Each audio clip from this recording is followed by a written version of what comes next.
الرحیم الحمد للہ رب العالمین والصلاة والسلام علی حبیبہ محمد وآلہ واصحابہ اجمعین اما بعد فاعوذ باللہ من الشیطان الرجیم بسم اللہ الرحمن الرحیم یا ایہا الذین آمنوا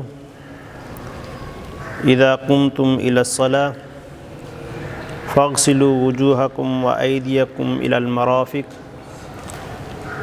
وامسحوا برؤوسكم وأرجلكم إلى الكعبين صدق الله العظيم اللهم صل على سيدنا ومولانا محمد وعلى آل محمد بارك وسلم مولاي صل وسلم دائما أبدا على حبيبك خير الخلق كلهم هو الحبيب الذي ترجى شفاعته لكل هول من الأهوال مقتحم مولاي صل وسلم دائما أبدا على حبيبك خير الخلق كلهم. آج انشاءاللہ العزیز ہم اللہ کے فضل و کرم سے علوم شریعہ کورس کی دوسری کلاس میں ہیں. آج کا عنوان ہے طہارت. طہارت کا مطلب ہوتا ہے پاک ہونا، پاکیزگی، اور پاکیزگی جو ہے یہ انسان کی فطرت میں شامل ہے. پاک ہونا، صاف ستھرا ہونا، یہ انسان کی فطری ضروریات میں سے ایک ہے. اور اسلام جو ہے وہ دین فطرت ہے. اس نے ان تمام فطری اشیاء کا خیال کیا ہے جو انسان کے لیے ضروری ہے. طہارت جو ہے پاک صاف رہنا، ستھرا رہنا، یہ انسان کی فطری ضروریات میں سے ہے جسے اسلام نے مسلمانوں پر لاگو کیا ہے تاکہ وہ فطرت کے ساتھ منسلک ہوں، اور جو فطری اشیاء ہوتی ہیں ان میں کسی قسم کا تکلف نہیں ہوتا. یعنی انسان خود چاہتا ہے، اگر کوئی میلا ہو جائے تو اس کا دل کرتا ہے کہ میں ہاتھ دھو لوں، یہ وہ فطری تقاضا ہوتا ہے. بہرحال کہ صاف ستھرائی کا تعلق جو ہے وہ ہے کہ صاف ستھرا نہ ہونا، یعنی پاک نہ ہونا. جب پاک نہیں ہوگا بندہ تو اس کو پاکی کی پھر ضرورت ہوگی. پاک نہ ہونے کو حدث کہتے ہیں. حدث، اگر بندہ پاک نہیں ہے تو اس کی دو قسمیں ہیں. ایک حدث، ایک کو کہتے ہیں حدث اصغر اور دوسری کو کہتے ہیں حدث اکبر. حدث کا مطلب ناپاکی، بندہ پاک نہیں ہے. حدث اصغر کا مطلب ہے کہ چھوٹے درجے کی یا چھوٹے پیمانے کی ناپاکی. جس طرح وضو نہیں ہوتا بندے کا تو وہ وضو کرتا ہے، اس کو حدث اصغر کہا جاتا ہے. جس کے لیے وضو لازم ہوتا ہے، یعنی وہ چیزیں جن کے کرنے کے لیے وضو لازم ہے، اگر وضو نہ کریں تو وہ چیزیں نہیں ہوں گی، تو یہ کہا جا سکتا ہے کہ انسان کو حد سے اصغر لاحق ہے، وہ حد سے اصغر میں ہے. اگر وہ پاک ہوگا، وضو کرے گا تو پھر اس کے لیے وہ کام جائز ہوگا. مثلا نماز یا قرآن پاک کو اٹھا کے تلاوت کرنا، ان کے لیے وضو ضروری ہے. اور دوسرا حد سے اکبر، یعنی بڑے پیمانے کی یا بڑے درجے کی ناپاکی کہا جاتا ہے. وہ چیز جس کی وجہ سے غسل فرض ہو جائے، غسل انسان پر فرض ہو جائے، لازم ہو جائے، تو اس کو حد سے اکبر کہا جاتا ہے. تو ہم سب سے پہلے وضو کا بیان کر رہے ہیں. تو وضو میں یہ خاص طور پر جو تین چیزیں ہیں، سب سے پہلے وضو کے فضائل، اور اس کے بعد وضو کے فرائض، اور اس کے بعد وضو کے نواقض. نواقض کا مطلب وضو کو توڑنے والی چیز ہے۔ وضو کے جو فضائل ہیں اس میں ہم احادیث کوٹ کر رہے ہیں آپ کے سامنے۔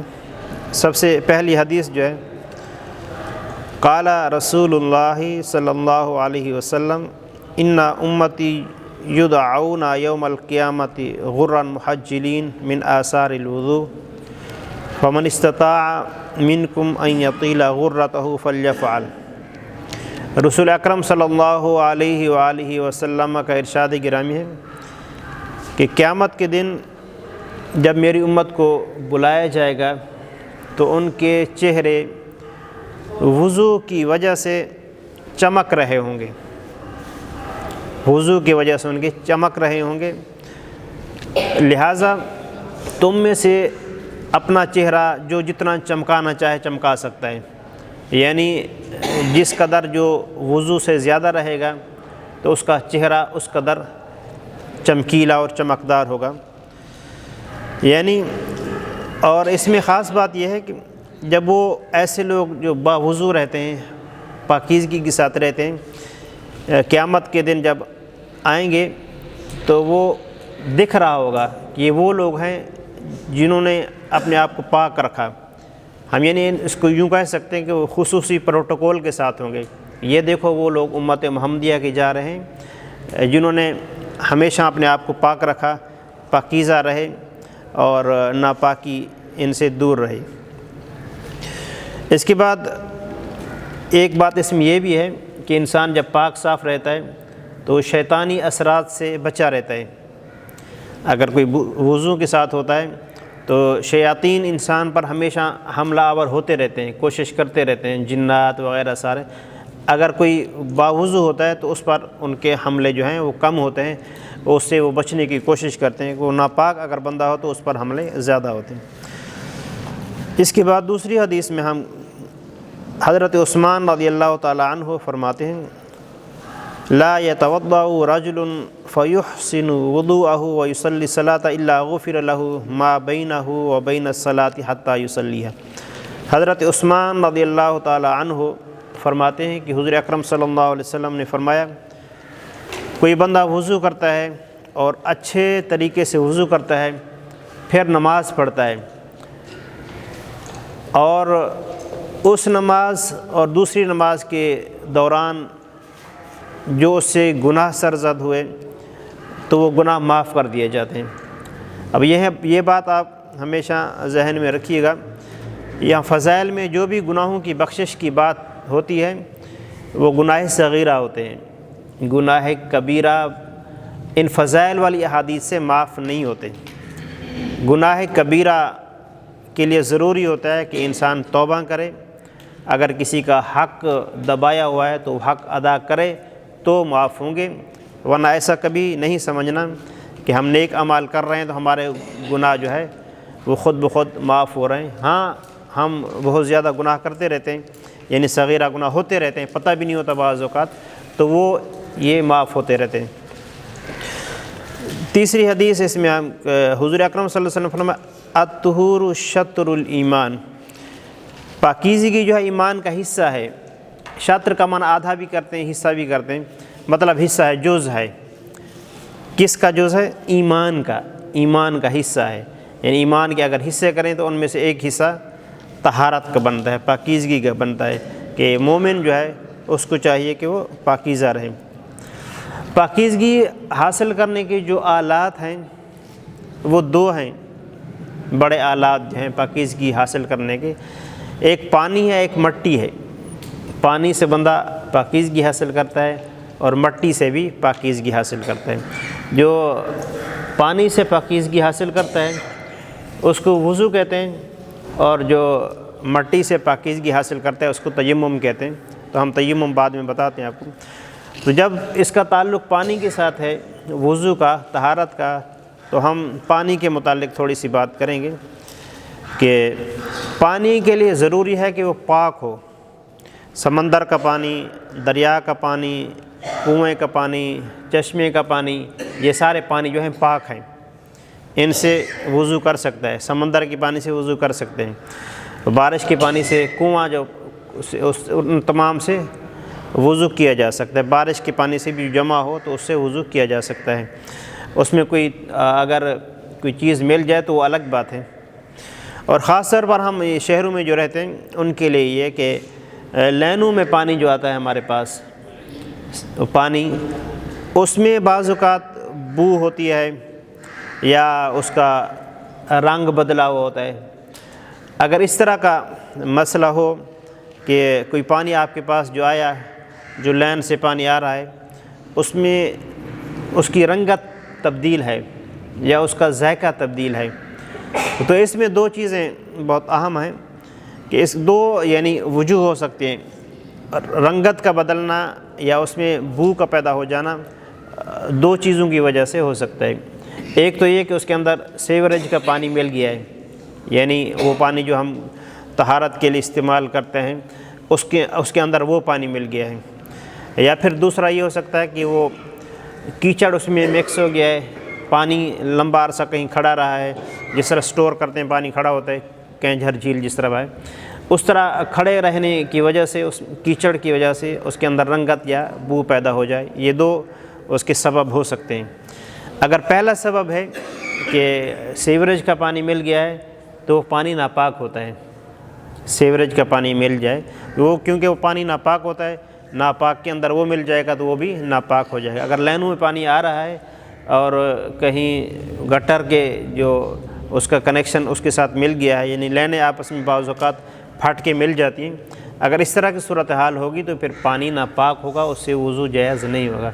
ہاں اگر اس طرح کا معاملہ نہیں ہے، ویسے کھڑے کھڑے پانی رنگ چینج کر لیتا ہے، یا جس طرح گاؤں میں پانی کھڑا ہوتا ہے اس کے اندر پتے گرتے رہتے ہیں، اس کی وجہ سے پتوں کی رنگت اس میں آ جاتی ہے، اس طرح اگر رنگت تبدیل ہو جائے تو پھر اس کے ساتھ وضو جائز ہوتا ہے، یعنی کیچڑ کے ذریعے پانی بدل جائے تو اس سے وضو جائز ہوگا، اگر سیوریج کا مل جائے تو اس کے ساتھ وضو جائز نہیں ہوگا۔ اور یہ وضو کی ہم فضائل بھی بات کر لی، اور اس کے علاوہ وضو کا جو آلہ ہے پانی اس کی بھی بات کر لی۔ اس کے بعد ہم بات کر لیں وضو کے فرائض کی۔ وضو کے فرائض ہم ایک آیات سے آپ کو بتائیں گے کہ اللہ رب العزت نے فرمایا، یہ سورۃ المائدہ کی آیت نمبر 6 ہے، یا ایھا الذین آمنوا اذا قمتم الی الصلاۃ فاغسلوا وجوہکم وایدیکم الی المرافق وامسحوا برؤوسکم وارجلکم الی الکعبین، کہ ایمان والو جب نماز کا ارادہ کرو تو اپنے چہرے کو دھو لیا کرو، اور اس کے بعد اپنے ہاتھوں کو کہنیوں سمیت دھو لیا کرو، اور اپنے سر کا مسح کر لیا کرو، اور اپنے پاؤں کو دھو لیا کرو ٹخنوں سمیت۔ اب ان چار چیزوں کا ذکر ہے، اور اس لیے کیونکہ یہ قرآن پاک سے ثابت ہیں اور ان کا درجہ فرض کا ہے، اگر ان چار میں سے کوئی چیز خشک رہ گئی بلکہ کوئی حصہ بھی خشک رہ گیا تو وضو نہیں ہوگا۔ ہم ان چاروں کی تھوڑی سی تفصیل آپ کے سامنے رکھتے ہیں۔ سب سے پہلے چہرہ دھونا یہ فرض ہے، وضو میں چہرہ دھونا فرض ہے۔ چہرے کی حد کیا ہے؟ چہرے کی حد یہ ہے، جہاں سے بال اگتے ہیں سر کے، وہاں سے لے کے ٹھوڑی کے نیچے تک، اور ایک کان کی لو سے دوسرے کان کی لو تک، یہ چہرے کی حدود ہیں، ہم حدود اربع کہیں گے لمبائی اور چوڑائی میں، تو یہ اس کی حدود ہیں۔ اس کی حدود کے اندر اگر ذرا برابر بھی جگہ خشک رہ گئی تو وضو نہیں ہوگا۔ اگر کسی کی داڑھی ہے، اگر داڑھی ہلکی ہو تو اس کو پھر پانی پورا پہنچنا لازمی ہے، اور اگر داڑھی ہے وہ گھنی ہے تو خلال کرنا لازمی ہے۔ خلال کا مطلب ہے ہاتھوں کو گیلا کر کے یوں کر دیں، جس طرح ہماری داڑھی ہے تو یہ گھنی نہیں ہے، اور پانی گھنی نہ تو خود بخود پانی چلا جاتا ہے، لیکن احتیاط میں ہاتھ مار لینا چاہیے۔ اگر گھنی داڑھی ہوتی ہے کسی کی جہاں پانی نہیں جاتا تو پھر اس کا خلال کرنا لازم ہوتا ہے، پانی ہاتھ کو بھگو کے ایسے کر لینا، تو اس طرح یعنی چہرہ کے اندر جو ٹھوڑی ہے وہ سارا آ جائے گا۔ اگر پانی بالوں کی گنجان کی وجہ سے نہیں گیا تو خلال اس کو کافی ہوگا۔ اس کے بعد جو دوسرا فرض ہے وہ ہے کوہنیوں سمیت ہاتھ دھونا۔ ہاتھ کا شمار جو ہے عربی یہاں تک کرتے ہیں، کوہنیوں تک، اس کو ید کہتے ہیں۔ ید کا اطلاق یہاں تک ہوتا ہے، یدن، ایدی، ید کی جمع ید ہاتھ کو کہتے ہیں۔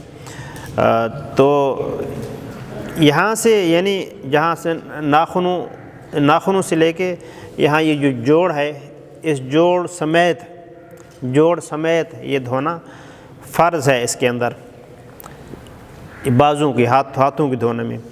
اگر کسی نے وہ چوڑیاں پہنی ہوئی خاتون نے، اگر اس کے نیچے سے پانی نہیں گھستا، تنگ ہو، تو پھر ان کو اتارنا یا کسی طریقے سے پانی پہنچانا ضروری ہوگا۔ اگر کسی بندے نے انگوٹھی پہنی ہو یا گھڑی تنگ ہو جس کی وجہ سے پانی نہ پہنچ پاتا ہو، تو اس کو ہلانا یا اس کو اتارنا ضروری ہوگا۔ یعنی پانی جو بنیادی بات ہے، پانی پہنچانا ضروری ہے۔ اور تیسرا جو فرض ہے وہ ہے سر کا مسح کرنا۔ سر کا مسح جو ہے یہ پورے سر کا مسح کرنا فرض نہیں ہے، بلکہ سر کے چوتھے حصے کا مسح کرنا فرض ہے۔ چوتھائی سر کا، یعنی سر کے جو 4 حصے آپ کریں تو کہیں سے بھی آپ گیلا ہاتھ پھیریں تو وضو آپ کا ہو جائے گا، یہ فرض ہے۔ اور جو سنت ہے پورے سر کا مسح کرنا سنت ہے۔ سر کی کسی بھی سمت سے آپ ہاتھ پھیریں گے تو آپ کا گیلا ہاتھ کو گیلا کر کے سر پہ پھیریں گے تو وہ مسح آپ کا ہو جائے گا کسی بھی طریقے سے۔ لیکن جو طریقہ ہے سنت طریقے سے مسح کرنا چاہیے۔ عموماً کبھی کبھار بندہ جلدی میں ہوتا ہے یا سفر میں ہوتا ہے، تو پھر یہ ساری چیزیں فرائض ہیں، فرائض مطلب لازم ہیں، تو یہ تو کرنے ہیں۔ لیکن آگے ہم چل کے حدیث کے مطابق وضو کا طریقہ بتا رہے ہیں، آپ نے اس کو فالو کرنا ہے اور یہ یاد رکھنا ہے کہ یہ ضروری ہے۔ اگر اس میں سے کوئی کمی رہ گئی تو پھر آپ کا وضو نہیں ہوگا، جب وضو نہیں ہوگا تو پھر نماز وغیرہ بھی نہیں ہوگی۔ اس کے بعد آخری فرض جو ہے وہ ہے پاؤں دھونا۔ پاؤں کے ناخنوں سے لے کر گھٹنوں تک، ٹخنوں تک، ٹخنے سمیت، ٹخنے دھونے کے اندر شامل ہیں۔ جس طرح یہ جوڑ ہے وہ ٹخنے والے جو ہے وہ شامل ہیں، ان کو اس طرح دھونا کہ ایک دفعہ پانی بہہ جائے۔ پانی کا بہاؤ لازمی ہوتا ہے، ایسے ہاتھ پھیرنے سے وضو نہیں ہوتا۔ خاص طور پر سردی کا موسم ہو تو ہاتھ پھیر دیں، یا پانی ہم بہاتے بھی ہیں تو بعض اوقات پانی اوپر سے چلا جاتا ہے، وہ نیچے جگہ خشک رہتی ہے۔ تو حضور اکرم صلی اللہ علیہ وسلم نے اس حوالے سے وعید بھی سنائی ہے۔ آپ نے فرمایا کہ ایڑیوں کی خشک رہ جانے والوں کے لیے ہلاکت ہے۔ ایسے لوگ جو احتیاط نہیں کرتے، ایڑیاں پیچھے سے خشک رہ جاتی ہیں تو ان کے لیے ہلاکت ہے۔ فوائل للعقاب، اس طرح کے لفظ ہیں۔ اچھا، اب ہم آپ کو وضو کا طریقہ بتا رہے ہیں ایک ہی حدیث سے۔ بہت سارے حدیث ہم نے جو اس کا ایسی حدیث جس کے اندر خلاصہ تھا اس کو سلیکٹ کیا ہے تاکہ بس ایک حدیث کے ذریعے ہم وضو کا طریقہ سیکھ جائیں۔ یہ وضو کا طریقہ حضرت علی نے سکھایا ہے۔ یہ حدیث جو حضرت علی کے ہے کہ حضرت جو راوی ہیں وہ کہتے ہیں کہ میں نے علی کو دیکھا، بلکہ حضرت علی نے وضو کر کے دکھایا اور فرمایا کہ میں چاہتا ہوں کہ تمہیں رسول اللہ صلی اللہ علیہ وسلم کے طریقے پر وضو کر کے دکھاؤں۔ حضرت علی نے کیا فرمایا؟ میں چاہتا ہوں کہ تمہیں رسول اللہ صلی اللہ علیہ وسلم کے طریقے پر وضو کر کے دکھاؤں۔ تو سب سے پہلے انہوں نے دونوں ہاتھوں کو پہنچوں تک اچھی طرح 3 بار دھویا، پہنچوں تک، یہاں تک دونوں ہاتھوں کو دھویا۔ اس کے بعد 3 بار کلی کی، اور اس کے بعد 3 بار ناک میں پانی چڑھایا۔ یہ کون کر رہے ہیں؟ حضرت علی کر کے دکھا رہے ہیں، سمجھا رہے ہیں لوگوں کو، اور وہ بتا رہے ہیں کہ حضور اکرم صلی اللہ علیہ وسلم جس طرح کرتے تھے میں ویسا کر کے دکھا رہا ہوں۔ پھر 3 بار اپنا چہرہ دھویا حضرت علی نے، پھر 3 بار کوہنیوں سمیت اپنے بازو دھوئے، پھر 1 بار سر کا مسح کیا۔ 1 بار سر کا مسح کیا، مسح 1 بار کرنا ہے، اس میں جو تعداد نہیں ہے۔ پھر اپنے پاؤں کو ٹخنوں سمیت دھویا، اور پھر جو بچا ہوا پانی تھا برتن میں وہ کھڑے ہو کے پی لیا۔ لوٹے وغیرہ میں وضو کرتے تھے تو جو اس کے اندر پانی بچا ہوا تھا وہ کھڑے ہو کے پی لیا، اور فرمایا کہ حضور اکرم صلی اللہ علیہ وسلم کو میں نے دیکھا آپ نے اسی طرح وضو کیا۔ تو یہ وضو کا سنت طریقہ ہے، اس طرح کرنا ہے، یعنی اعضاء کو 3 بار دھونا ہے، اور ایک بار دھونا بھی حضور صلی اللہ علیہ وسلم سے ثابت ہے، 2 بار دھونا بھی حضور اکرم صلی اللہ علیہ وسلم سے ثابت ہے، لیکن آپ کا جو عمومی طریقہ تھا وہ آپ صلی اللہ علیہ وسلم 3 بار اعضاء کو دھویا کرتے تھے۔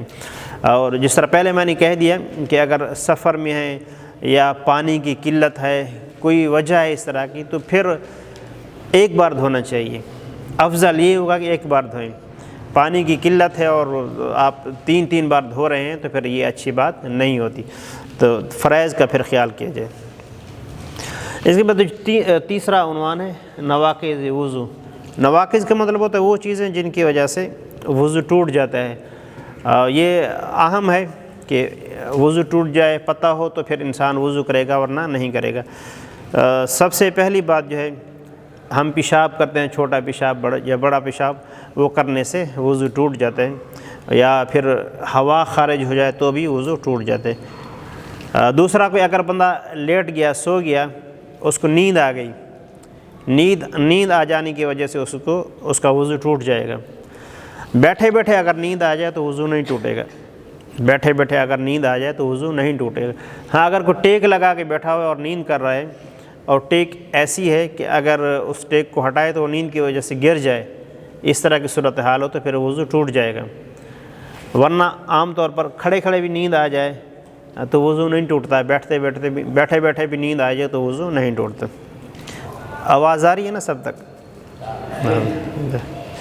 اچھا، جسم کے کسی حصے سے خون نکل آئے اور خون وہاں سے بہہ پڑے تو وضو ٹوٹ جاتا ہے۔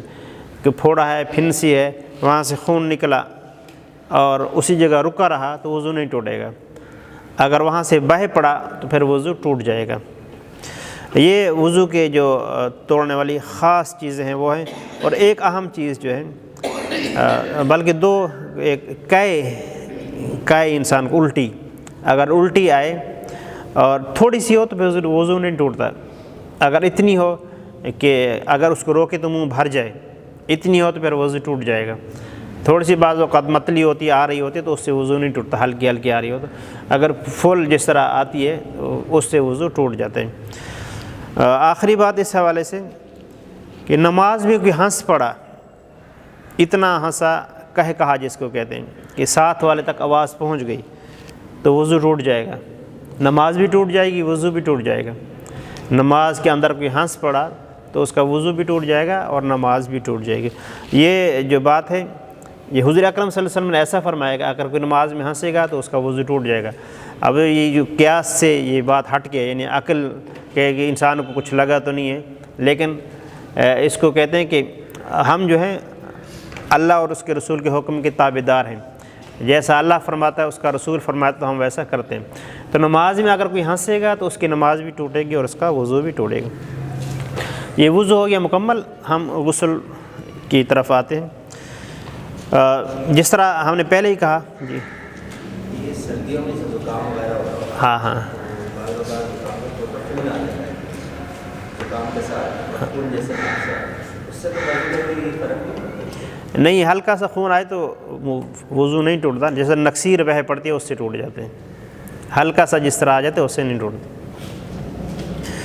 اچھا، غسل جو ہے، صفائی ستھرائی جو ہے، یہ اسلام کے پسندیدہ افعال میں سے ایک ہے، اور عادت یہ ہونی چاہیے کہ انسان روزانہ غسل کرے اگر ممکن ہو تو، لیکن اگر ممکن نہ ہو یا مشکل ہو، سردی ہے جیسے، تو ایک دن چھوڑ کے ایک دن بھی کر لیں، یا اگر ایسا بھی نہیں کرتا تو جمعے والے دن غسل ضرور کر لینا چاہیے۔ حضور اکرم صلی اللہ علیہ وسلم نے فرمایا کہ جمعے والے دن غسل کر لیا کرو، اور یا مسلمان کا یہ حق ہے کہ جمعے والے دن غسل کرے۔ اور غسل جمعے والے دن غسل کرنا یا عیدین وغیرہ کے لیے غسل کرنا یہ سنت بھی ہے۔ تو کم از کم، یعنی چھوٹے بچے بھی ہیں، وہ نہانا بہت مشکل ہوتا ہے، لیکن یہ نہانا جو بہت مفید ہوتا ہے، بھلے پانی گرم کر کے نہا لیں تو نہانا چاہیے، بہت ساری بیماریوں سے بندہ بچا رہتا ہے۔ حضور اکرم صلی اللہ علیہ وسلم فرمایا جو جمعہ پڑھنے آئے اسے چاہیے کہ نہا لے، جمعے والے دن اگر آئیں تو نہا کے آئیں۔ اچھا یہ تو نہانا مطلقاً، لیکن کچھ چیزیں ہیں جن کی وجہ سے جو غسل فرض ہو جاتا ہے، بڑے چھوٹے کچھ سمجھیں گے، کچھ بعد میں سمجھ آ جائے گی ان کو باتیں، کہ کچھ صورتوں میں جو ہے غسل فرض ہو جاتا ہے، غسل کے بغیر کوئی عبادات وغیرہ جائز نہیں ہوتی۔ اللہ تعالیٰ نے فرمایا، وہی آیات اس کا حصہ ہے، وَإِن كُنتُمْ جُنُبًا فَطَّهَّرُوا، اگر تم ناپاک ہو جاؤ تو اچھی طریقے سے پاکیزگی حاصل کرو۔ سورۃ مائدہ آیت نمبر 6 وہی آیات ہیں۔ اب ہم وہ اشیاء ذکر کر رہے ہیں جن کی وجہ سے غسل فرض ہو جاتا ہے، وہ عمومی سب لوگوں کو معلوم ہوتا ہے، فقط ایک دفعہ دہرا رہے ہیں کہ شوہر بیوی کے جو ازدواجی تعلقات ہیں ان سے غسل فرض ہو جاتا ہے، اگر انزال ہو یا نہ ہو دونوں صورتوں میں غسل فرض ہو جاتا ہے، اور اگر احتلام ہو جائے تو بھی غسل فرض ہو جاتا ہے۔ یہ مرد اور عورتوں دونوں کے لیے ہوتا ہے۔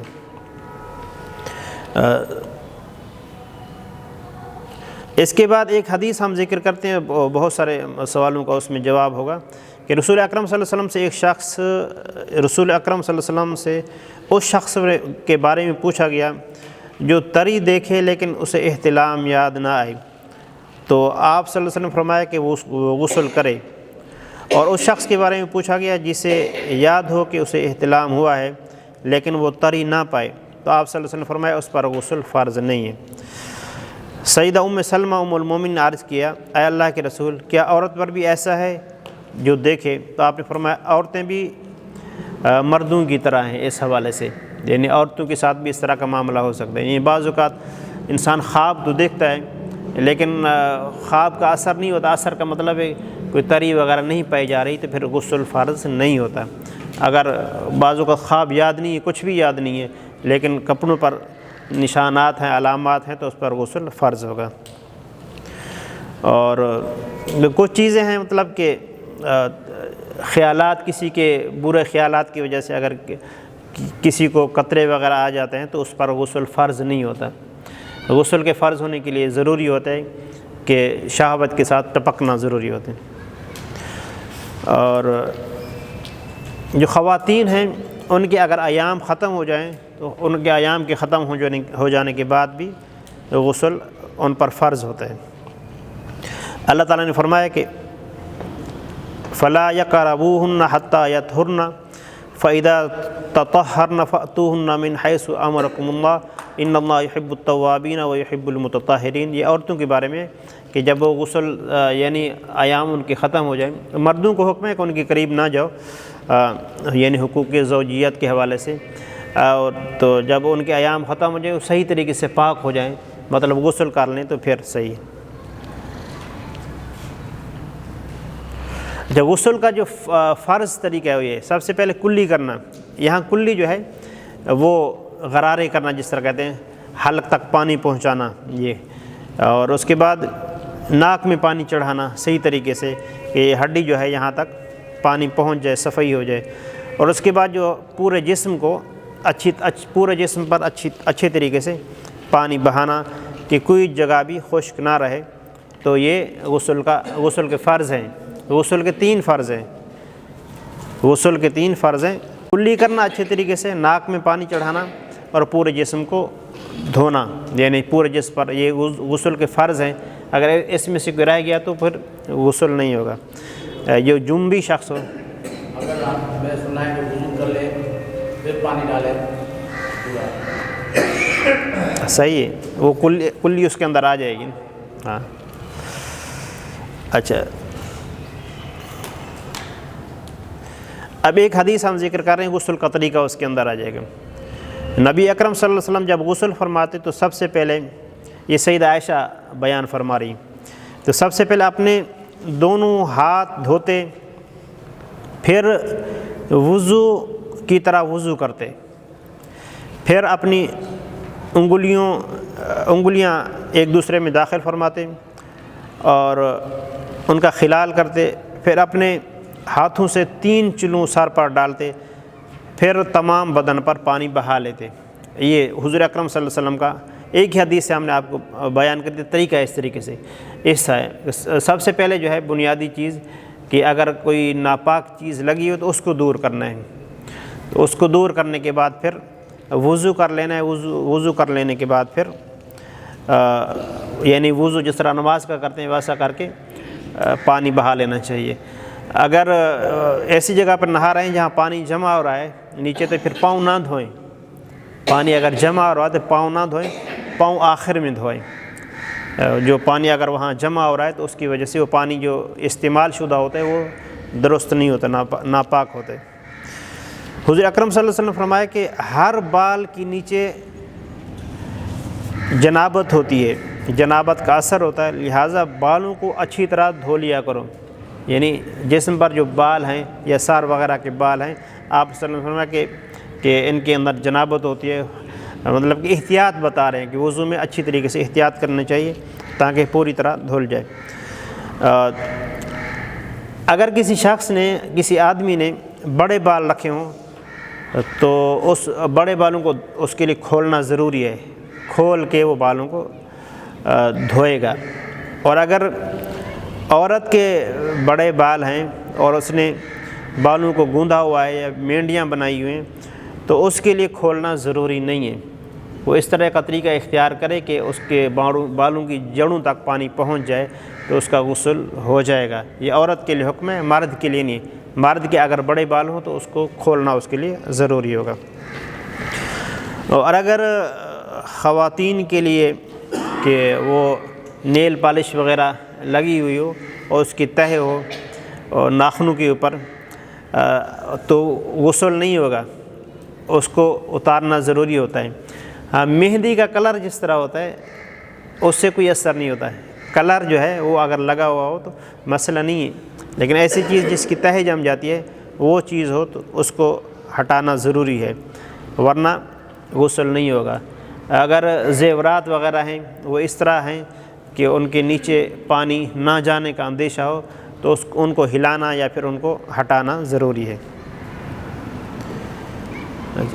جنبی شخص کے لیے جو چیزیں ممنوع ہیں ہم ان کا ذکر کرتے ہیں, یعنی جس پر غسل فرض ہے وہ کون کون سی چیزیں نہیں کر سکتا. اس سے پہلے والی عائشہ رضی اللہ عنہا کی حدیث دوبارہ پڑھیں. اچھا.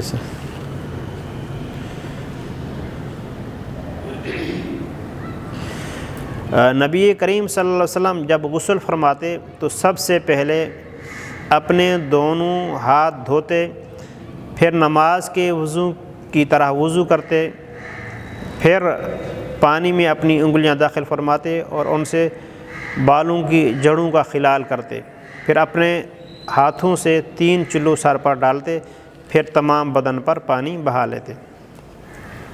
یہ سیدہ عائشہ نے فرمایا. حضور اکرم صلی اللہ علیہ وسلم نے فرمایا کہ جو جنبی شخص ہے اور حیضہ وہ قرآن سے کچھ نہ پڑھے. جنبی شخص جو قرآن پاک نہیں پڑھ سکتا, دیکھ کے بھی اور بغیر دیکھے بھی. جس پر غسل فرض ہے وہ قرآن پاک نہیں پڑھ سکتا. اور یعنی عورت اگر ایام میں ہے تو وہ بھی نہیں پڑھ سکتی. نماز نہیں پڑھ سکتا, تلاوت نہیں کر سکتا, مسجد کے اندر نہیں داخل ہو سکتا, طواف نہیں کر سکتا, قرآن پاک کو ہاتھ نہیں لگا سکتا. یہ جنبی شخص جو ہے تلاوت بھی نہیں کر سکتا. ہاں البتہ ذکر وغیرہ کر سکتا ہے. جنبی شخص جو ہے ذکر اللہ کرے یا سبحان اللہ کہے, اس طرح وہ کر سکتا ہے. اب ہم تیمم کا ذکر کر کے بات کو ختم کریں گے, آگے والی باتیں پھر اگلے اس میں کر لیں گے. کہ اسلام نے ابھی جب شروع میں ہم نے کہا کہ دین فطرت ہے.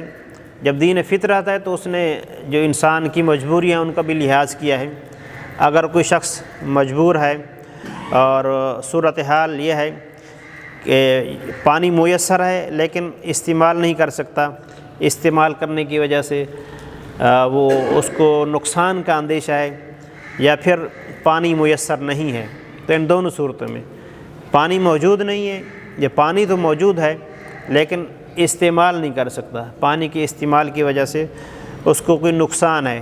نقصان کا مطلب کہ ایسا نہیں کہ سردی لگتی ہے, نقصان کا مطلب اگر ڈاکٹر اس کو کہتے پانی استعمال کرو گے تو تمہارا کوئی عضو ضائع ہو جائے گا، انگلی ضائع ہو جائے گی یا پاؤں ضائع ہو جائے گا، اس طریقے کے نقصان کی بات ہے۔ وہ جو انسان کو عموماً جو ہلکی وہ تکلیفیں ہوتی ہیں وہ مراد نہیں ہیں۔ اگر اس طرح کی صورتحال ہے تو اس شخص کو تیمم کرنا ہے۔ تیمم کا لفظی معنی ارادہ کرنا، اور ہم آیات پڑھ کے پھر آپ کو بتاتے ہیں۔ اللہ تعالیٰ نے فرمایا فَلَمْ تَجِدُوا مَاءً فَتَيَمَّمُوا صَعِيدًا طَيِّبًا فَامْسَحُوا بِوُجُوهِكُمْ وَأَيْدِيكُمْ مِنْهُ، یہ وہی آیات ہے، یعنی سورۃ المائدہ کی آیت نمبر 6 بڑی آیات ہے، جس میں غسل کا بھی ذکر ہے، وضو کا بھی ذکر ہے، اور تیمم کا بھی ذکر ہے۔ اگر تمہیں پاکی حاصل کرنے کی ضرورت ہو اور پانی میسر نہ ہو تو پاکیزہ مٹی سے تیمم کریں، وہ یوں کہ اپنے ہاتھوں اور چہرے کا مسح کریں۔ اور حدیث پڑھ کے ہم پھر طریقہ بتائیں گے۔ حضور اکرم صلی اللہ علیہ وسلم نے فرمایا کہ ہمیں یعنی امت محمدیہ کو اور لوگوں یعنی پچھلی امتوں پر 3 باتوں کی وجہ سے فضیلت حاصل ہے۔ ہماری صف نماز میں فرشتوں کی صفوں کی طرح ہیں، ہمارے لیے ساری زمین کو نماز کی جگہ بنایا گیا ہے، اور مٹی کو ہمیں پاک کرنے والا بنایا ہے، یعنی جب پانی موجود نہ ہو۔ یہ خصوصیات ہیں امت محمدیہ کی۔ یہ نماز میں جو صفیں بناتے ہیں یہ صفیں ایسی ہیں جس طرح فرشتے صفیں بناتے ہیں۔ اور دوسرا، تمام جو زمین ہے اس کو پاک بنائے ہے کہ آپ کہیں بھی موجود ہیں اور نماز کا ٹائم ہو گیا تو آپ وہاں نماز پڑھ سکتے ہیں۔ لیکن پچھلی جو امتیں ہیں ان کے لیے ایسا نہیں تھا، ان کو اپنی عبادت گاہ میں جانا ضروری ہوتا، جہاں کہیں موجود ہوں تو وہاں نماز نہیں پڑھ سکتے تھے۔ اور تیسرا جو ہے جو آپ صلی اللہ علیہ وسلم نے فرمایا کہ جو مٹی ہے یہ ہمارے پاک کرنے والے، جس طرح ہم نے شروع میں کہا کہ اعلیٰ طہارت جو ہے وہ پانی بھی ہے، مٹی بھی ہے۔ ایک حدیث اور ذکر کرتے ہیں کہ حضور اکرم صلی اللہ علیہ وسلم فرمایا پاک مٹی مسلمان کو پاک کرنے والی ہے، اگرچہ وہ 10 سال تک پانی نہ پائے، پھر جب وہ پانی پائے تو اسے اپنی کھال یعنی جس پر بہا لے، یہ اس کے لیے بہتر ہے۔ اب دیکھیں آپ صلی اللہ علیہ وسلم کتنے دن ہی اگر کسی کو پانی میسر نہ ہو یا پانی استعمال کرنے پر قادر نہ ہو تو پھر وہ مٹی استعمال کر سکتے ہیں، تیمم کر سکتے ہیں۔ اچھا، مٹی سے مراد کیا؟ مٹی سے مراد جنس زمین ہے، جنس زمین میں پتھر، ریت وغیرہ یہ سارے شامل ہیں۔